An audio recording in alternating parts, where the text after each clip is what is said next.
It is impossible to live without failing at something, unless you live so cautiously that you might as well not have lived at all, in which case you have failed by default. Now this quote is like a famous quote which was said by J.K. Rowling. I think it was a university speech. I'll link all of the videos in the description below, so if you want you can check that out. Hi friends, I'm Sandeep Singh, and in this video I'm going to be talking about the concept of like failing in school and in life in general. So let's get started. Now J.K. Rowling failed 12 times before she actually managed to publish the first Harry Potter book, and Walt Disney was literally rejected 300 times for Mickey Mouse and his theme park.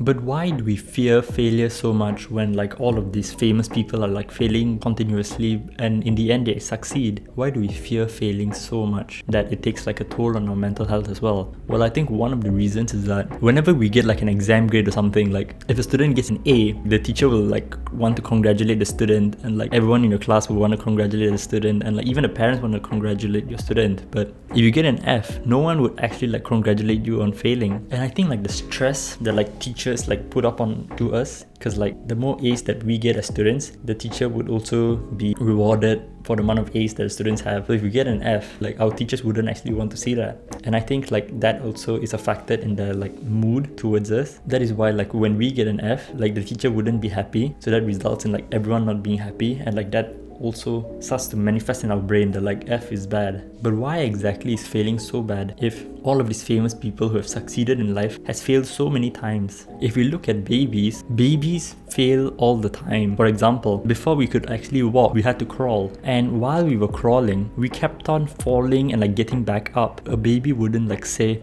oh no, like I fell, I'm like a failure, and like I'm losing up on life, and like I'm far behind from the other babies. No baby would say that. And I think we can like actually learn a lot from like our behavior as a baby, and we can implement that through our lives as well. Like babies, we wouldn't actually give up on like walking. We would like crawl and then try and walk and then fail again and crawl again and then try and walk again, and like so on. And like while that process is going on, our parents would be like congratulating us on actually trying to fail and get back up. And if like our parents didn't actually congratulate us, that would be like extremely bad for our mental health. Like imagine if like a baby tried to walk and like you didn't actually like support baby walking or something like that, that baby wouldn't like actually want to walk in the end. And this can also apply in like exams. Like sometimes we like fear of failing so much that like when we fail, like our parents would be like angry at us and stuff like that, and like that also can take a toll on our mental health. But it shouldn't be like that. If no one is there to help you when you have failed, then you have to like help yourself. You have to be your own supporter, because like in the end, like in the true end, the only supporter you have is yourself. So you have to really support yourself through like those tough times, like when you fail in exams or like fail in like a job interview or something like that. Like how else do you learn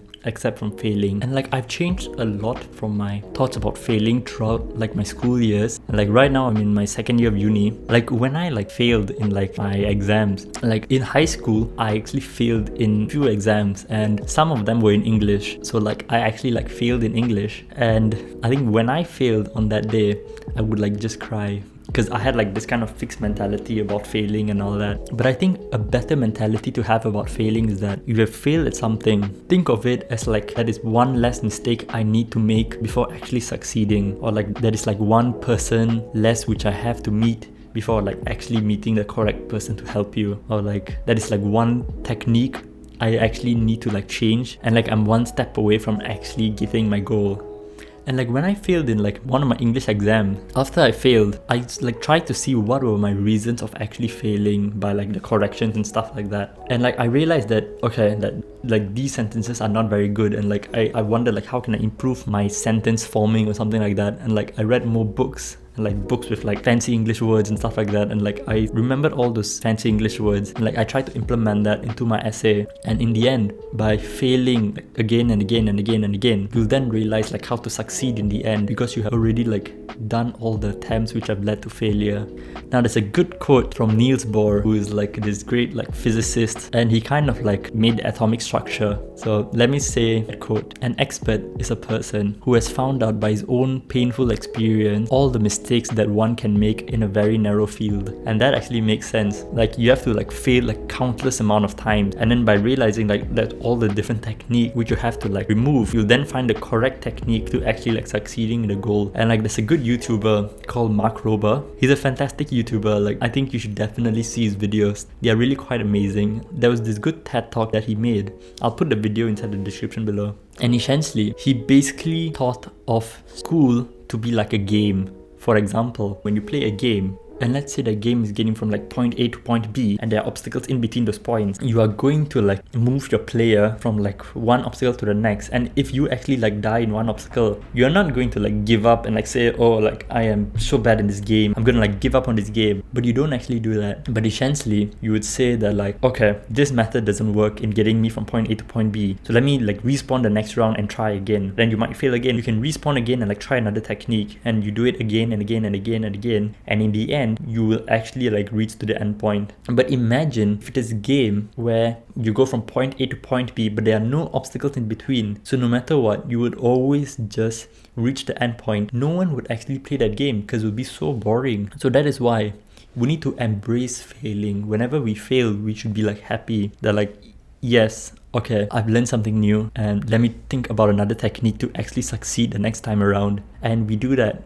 over and over again. And I think that's the basis to actually reach our goal. And like even when I make YouTube videos, like sometimes I feel like my YouTube videos are like so bad and stuff like that. And I think some of you also realize that. I take a step back and like I remember what exactly is like the big picture of my YouTube videos. And I remember that all part of the process. If you fail in an exam, it's all part of the process to reach the goal in the end. And I think like J.K. Rowling and like Walt Disney, like they endured a lot of failure, but I think they essentially knew that what was the big picture, and like they realized that it was all part of the process. And like when they failed at something, they just realized that it is just that one less mistake they had to endure to actually like reaching the goal. And I think I'd just like to end this video with, I hope you have the courage to fail and have the willingness to actually keep pursuing on until you find your goal. And with that, I'd like to leave one more quote in this video. This quote was shown in like my favorite movie of all time, which was Jojo Rabbit, and it goes like this: let everything happen to you, beauty and terror, just keep going, no feeling is final. Alright, that's it for this video, and thank you for watching. Goodbye.